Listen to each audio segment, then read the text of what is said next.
सर्दी, खांसी, जुकाम, गले में खराश होना, फेफड़े में बलगम का जम जाना और कुछ संक्रमण इन्फेक्शन होते हैं तो उसमें भी बहुत ही असरदार होता है हमदर्द जोशीना सिरप। बात करें इसके कंटेंट की तो इसमें होता है मुलेठी जो मौसमी संक्रमण और खांसी से हमें बचाता है। दूसरा उन्नाव होता है जो एक बेर के समान होता है।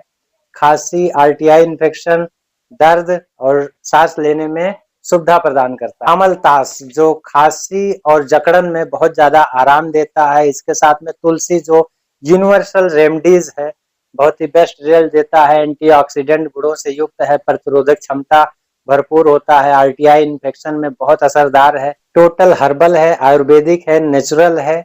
एक गिलास गुनगुने पानी में 10 ml डाल के उससे चम्मच से मिला के चाय की तरीके से थोड़ा थोड़ा करके पी लें। गले में खराश, सर्दी, खांसी, जुकाम से तुरंत आराम मिलता है।